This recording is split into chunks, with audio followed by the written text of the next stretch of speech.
அன்புள்ள தமிழ் இதயங்களே, நான் ஒரு பாடலை பாடி இப்போது உங்கள் மத்தியிலே உரையாற்ற விரும்புகிறேன். நாடு போகிற போக்குடா, அது சுடுகாடு தானடா. நாடு போகிற போக்குடா, அது சுடுகாடு தானடா. இருப்பவனுக்கு பல சட்டம், இருப்பவனுக்கு பல சட்டம். பணம் இருப்பவனுக்கு பல சட்டம், இல்லாதவனுக்கு எந்த சட்டண்டா. பணம் இல்லாதவனுக்கு எந்த சட்டண்டா. படித்தவனுக்கு வேலை இல்லடா தமிழ்நாட்டிலே, படித்தவனுக்கு வேலை இல்லையடா. படிக்காத மூடர்களுக்கு கோடிக்கணக்கில் சொத்து இருக்குடா தமிழ்நாட்டில். படிக்காத மூடர்களுக்கு கோடானு கோடி சொத்து இருக்குடா. ஏழைகள் செத்தா மண்ணில் புதைக்கும் காலமடா இது. ஏழைகள் செத்தால் மண்ணில் புதைக்கும் காலமடா இது. பணக்காரன் செத்தால், பணக்காரன் செத்தால் தங்க பெட்டியில் வைத்து நினைவு சின்னம் எழுப்பி ஊரை நாட்டை ஏமாற்றி வாழ்க்கை நடத்தும் பெரிய மனிதர் உறைந்த பூமியடா இது. பெரிய பெரிய மனிதர்கள் வாழும் பூமியடா இது. அட இருப்பவனுக்கு பணம் இருப்பவனுக்கு கள்ள பணம் இருப்பவனுக்கு பல சட்டம். பணம் இல்லாதவனுக்கு எந்த சட்டண்டா, கொஞ்சம் கூறுடா. இல்லாதவனுக்கு பணம் இல்லாதவனுக்கு எந்த சட்டண்டா, நீ கூறுடா, நீ சொல்லுடா. டிஜேபி பாஸ்கர் ஆகிய நான் சில உண்மை கருத்துக்களை சொல்கிறேன். எனக்கு சாதி கிடையாது, மதம் கிடையாது, அரசியல் கிடையாது. இந்த நாட்டிலே மத நல்லிணக்கம் ஒன்றுதான் சிறந்தது என்று நான் சொல்லுவேன். சிலர் மதத்துக்காக ஆசைப்படுகிறார்கள், மதத்தை வைத்து ஓட்டு வாங்குகிறார்கள், சாதியை வைத்து ஓட்டு வாங்குகிறார்கள். ஆனால் சாதி இல்லை என்று தான் சொல்லுவார்கள். அரசியல்வாதிகள் அனைவரும் சாதியை அடிப்படையாக வைத்து தான் ஓட்டு வாங்குகிறார்கள், மதத்தை அடிப்படையாக வைத்து தான் ஓட்டு வாங்குகிறார்கள். ஆனால் சாதி இல்லை, சாதி இல்லை என்று தான் பொய்யை சொல்லுவார்கள். அது இருக்கட்டும். நான் தமிழகத்தின் படிக்காத மேதை காமராஜர் அவர்களிடம் 15 ஆண்டுகள் இருந்தேன். அவரிடம் நான் காமராஜரிடம் 15 ஆண்டுகள் நான் உதவியாளராக எடுபிடியாக இருந்தபோது இந்த நாட்டின் நிலவரம் அனைத்தையும் நான் கற்றுக்கொண்டேன், தெரிந்து கொண்டேன். அதில் சிலவற்றை உங்களுக்கு சொல்கிறேன். காமராஜர் அவர்கள் ஏராளமான பள்ளிக்கூடங்களை கட்டி வைத்தார்கள். நாட்டிலே மது இருக்கக்கூடாது, போதைப்பொருள் இருக்கக்கூடாது என்பதற்காக பல நல்ல சட்டங்களை போட்டு இந்த நாட்டை டிசிப்ளின் நிறைந்த ஒரு நாடாக உருவாக்கினார். கோர்ட்டு ஊழல் செய்து கோர்ட்டு பக்கமே போகாத முதல்வராக கர்ம வீரர் காமராஜர் என்னுடைய தலைவர் இருந்தார். காமராஜர் மந்திரி சபையில் இருந்த அத்தனை பேரும் லஞ்சம் வாங்காதவர்கள், ஊழல் செய்யாதவர்கள், நீதிமன்றமே போகாதவர்கள். அதன் பிறகு அறிஞர் அண்ணா என்னும் ஒரு நல்ல மனிதர் பதவிக்கு வந்தார். அவர் ஒரு ஆண்டு தான் இருந்தார் என்று நினைக்கிறேன். அதன் பிறகு அவர் கேன்சரில் இறந்து போய்விட்டார், புற்றுநோயில் இறந்து போய்விட்டார். அவர் வாழ்ந்த காலத்திலும் சரி, ஆட்சி செய்த காலத்திலும் சரி, லஞ்சம் ஊழலில் ஈடுபடவில்லை. அவர் நீதிமன்றம் பக்கமே போகவில்லை. 2 அமைச்சர்களாயிற்றா. அடுத்தது 3வது முதலமைச்சர் அவர்தான் எம்ஜிஆர். அவர் லஞ்சம் வாங்கவில்லை, ஊழல் செய்யவில்லை. தமிழ்நாடே அவரிடம்தான் அடைக்கலமாக இருந்தது.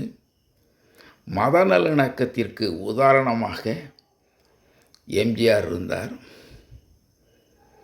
எம்ஜிஆர்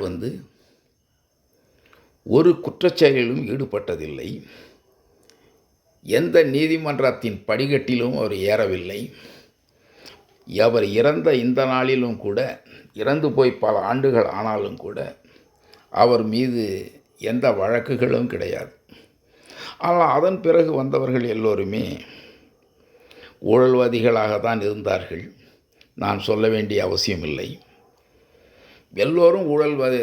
தமிழகத்தை ஆட்சி செய்த முதல்வர்கள் எல்லோருமே இந்த 3 பேரை தவிர, காமராஜர், அண்ணா, எம்ஜிஆர், இந்த 3 பேரை தவிர தமிழகத்தில் ஆட்சி செய்த அத்தனை முதல்வர்களும் 1967க்கு பிறகு நான் சொல்கிறேன், எல்லோரும் ஊழல்வாதிகள் தான்.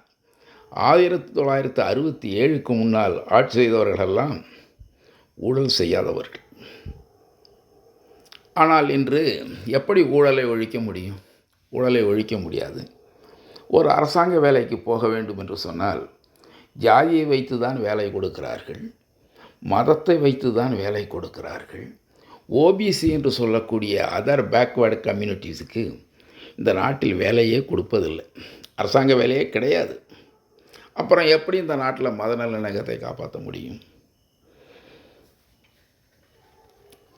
அதாவது சில சாதியினர் 60 மார்க் வாங்கினாலே வேலை கொடுத்து விடுகிறார்கள். பல சாதியினருக்கு 100 மார்க் வாங்கினாலும் கூட வேலை வாய்ப்பு கிடையாது. இதை எல்லோரும் மறைத்து தான் பேசுகிறார்கள். அது தவறு. உண்மையை சொல்ல வேண்டும். இப்போது தமிழகத்திலே அரசாங்க வேலை என்பதே இல்லை. சில வேலைகளுக்கு 30, 50 லட்சம், 60 லட்சம் வாங்கி கொண்டு அரசு வேலை தருவதாக எனக்கு பல புகார்கள் வந்திருக்கின்றன. அது உண்மை என்று தான் நான் நம்புகிறேன். இனிமேலாவது லஞ்சம் இல்லாமல் அரசு வேலையை எல்லா மக்களுக்கும் கொடுக்க வேண்டும். பிஎட் படித்தவர்கள் இருக்கிறார்கள், எம்எட் படித்தவர்கள் இருக்கிறார்கள். அவர்கள் பணத்தை கொட்டி படித்திருக்கிறார்கள். அவர்களுக்கு அரசாங்க பள்ளிக்கூடங்களில் ஒரு ஆசிரியர் பணி கொடுக்கலாம், ஆனால் கொடுப்பதில்லை. இவர்கள் நீட் தேர்வு வேண்டாம், நீட் தேர்வு வேண்டாம் என்று சொல்கிறார்கள். சரி, நீங்கள் எதற்கு பட்டதாரி ஆசிரியர்களுக்கு தேர்வு வைக்கிறீர்கள், எக்ஸாம் நடத்துகிறீர்கள்? அப்படியே வேலை கொடுத்து விடலாமே. உங்களுக்கு ஒரு சட்டம், அடுத்தவர்களுக்கு ஒரு சட்டமா? சரி, இருக்கட்டும். இந்த நாடு, தமிழ்நாடு எதிலே வளர்ச்சி அடைஞ்சிருக்கு? ஒருத்தரும் சொல்ல முடியாது இதில் தான் வளர்ச்சி அடைஞ்சிருக்குன்னு. தேர்தலில் நின்றவர்கள் வெற்றி பெற்றார்கள். வெற்றி பெற்றவர்கள் அதிக வசதியோடு வாழ்கிறார்கள். ஆனால் யாரும் வரி கட்ட மாட்டார்கள், கணக்கு காட்ட மாட்டார்கள். ஆனால் நியாயம், தத்துவம் எல்லாம் பேசுவார்கள். அது இருக்கட்டும். நான் தினமும் ஆயிரக்கணக்கான மக்களை சந்திக்கிறேன். ஒரு நபர், 2 நபர் அல்ல, தினமும் ஆயிரக்கணக்கான மக்களை சந்திக்கிறேன். நான் என்ன தேர்தலில் நிற்கிறேனா? பதவிக்கு ஆசைப்படுகிறேனா? இந்த நாட்டிலே சமூக சீர்திருத்தம் வேண்டும் என்பதற்காகத்தான் இருக்கிறேன். 1000 மக்களும் மனம் திறந்து என்னுடைய கருத்துக்களை சொல்கிறார்கள்.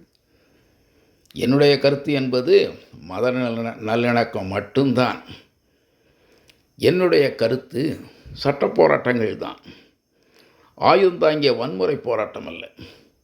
ஆனால் பலர் இன்றைக்கு சட்ட போராட்டத்தை கேவலமாக சொல்கிறார்கள், நீதிபதிகளை கேவலமாக பேசுகிறார்கள். அப்புறம் எப்படி இந்த நாட்டிலே லா அண்ட் ஆர்டரை மெயின்டைன் பண்ண முடியும்? லா அண்ட் ஆர்டர் என்று சொன்னால் அது நீதிமன்ற உத்தரவுகளுக்கு கட்டுப்பட்டதாகத்தான் இருக்கும், தனிப்பட்ட மனிதனின் உத்தரவுக்கு கட்டுப்படக்கூடாது. யார் ஆட்சிக்கு வந்தாலும் பொதுவாக இருக்க வேண்டும். ஒரு சாதிக்கு, ஒரு மதத்துக்கு வாதாடுபவர்களாக தலைமை பதவியில் இருப்பவர்கள் கூடாது. இப்போது இந்த கரூர் சம்பவம், அது என்ன நடந்தது என்பது எனக்கு தெரியும். அது பற்றி நான் கருத்து சொல்ல மாட்டேன். அது ஊரறிந்த ரகசியம். அடுத்தது திருப்பரங்குன்றம்.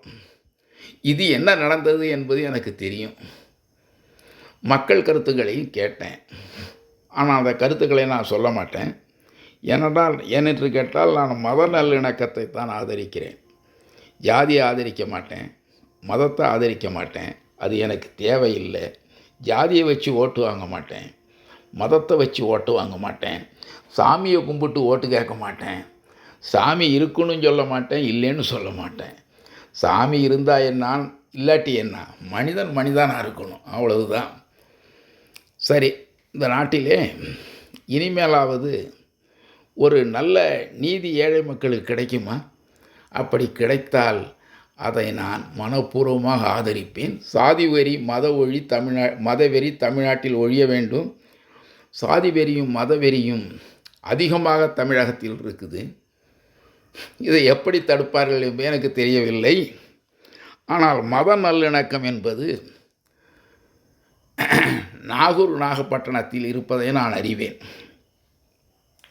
அதே போல் புதுக்கோட்டை மாவட்டத்திலே மத நல்லிணக்கம் இருக்குது. மத நல்லிணக்கம் என்றால் அடுத்த மதத்தை திட்டக்கூடாது, கேவலமாக பேசக்கூடாது, அடுத்த ஜாதியை கேவலமாக பேசக்கூடாது. எல்லா ஜாதியையும் மதிக்க வேண்டும், எல்லா மதத்தையும் மதிக்க வேண்டும். நான் சிறுபான்மை என்று சொல்லக்கூடாது, நான் பெரும்பான்மை என்றும் சொல்லக்கூடாது. நியூட்ரலாக இருக்கணும். ஆனால் நியூட்ரல் இங்கே இல்லையே. நியூட்ரல் இல்லைன்னா அது மத நல்லிணக்கத்திற்கு இடையூறாக இருக்கும். எல்லோரும் மத நல்லிணக்கத்தை பின்பற்றி நடக்க வேண்டும். இப்படிக்கு TJP Bhaskar, law person, social reformer, 985 Muthampalayam housing unit, Erode. எனக்கு கடைசி வரையிலும் நான் மத நல்லிணக்கத்தை மட்டும்தான் ஆதரிப்பேன். அரசியல்வாதிகளை நம்ப மாட்டேன்.